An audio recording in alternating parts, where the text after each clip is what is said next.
Dubai has developed a rich culture over the years. It has developed an extraordinary music culture, dating back to the Qing and Ming dynasty of China. I chose to investigate the impacts of Bai folk music because of my interest and passion for music. I will have a rural job, but I will still say that music will be my passion and hobby. In the end, the main idea that I am trying to convey is that to teach and tell the Bai music is extremely hard. In order to have a thorough understanding of the Bai folk music, one must investigate the ancient history of the Bai music, its impact on the Bai society, the general dialect of the Bai, and the economic potential of this art. I decided to first have a big picture of the history of the Bai music in order to understand its changes over the years. Miss Yang from the Yang Kitchen is a terrific singer and agreed to sit down and talk about the music culture of the Bai. Multiple interviews with singer, dancers, and her all said that the liberation and the ethnic minority recognition, 民族识别, impacted the Bai music slightly. The dance and clothes were less subtle, the tempo and the style of the music became quicker, and the instruments had more of a distinguished sense. The song and dances has become much more attracting over the years, but all of the interviewees claimed that the music culture of Dubai is preserved very well. The songs are still the same, lyrics still the same, and the band is still consisted by the same instruments. There are no heavy changes throughout the music history of Dubai. I then decided to investigate the impacts of Bai folk music on local villagers. All of my interviewees state that you can hear lots of Bai ethnic songs throughout the village. Normally, when festivals begin, singing and dancing is always part of it. 绕山陵, 蝴蝶会, they are all festivals of music. 绕山陵 is held at the foot of the Tang Mountains and the shore of Erhai.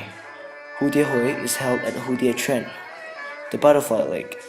蝴蝶会 is equivalent to Valentine's Day in our knowledge.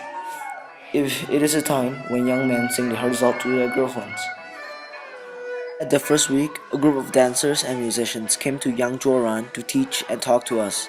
They said that people will honor tradition and hire a Swana band to celebrate weddings or play at a funeral. Musicians and dancers always perform 霸王鞭 at weddings. They play Swana songs if someone passed away. People still go to concerts and performances normally. They see Dongjing music and Dawenji at the Chinese New Year. The music is still a big deal in this village. At good times, people will still hire bands to play at the occasion. People say that one of the happiest times is singing together with old friends, just chilling or hiking the Tang Mountains range. But on the other hand, there are always people who has long days. The music did not really impact them in any way. If they want to listen and enjoy, they go to concert. If they not, there's nothing we can do about it. On the end of the first week, I arranged an appointment with the Dongjing band to see their rehearsal.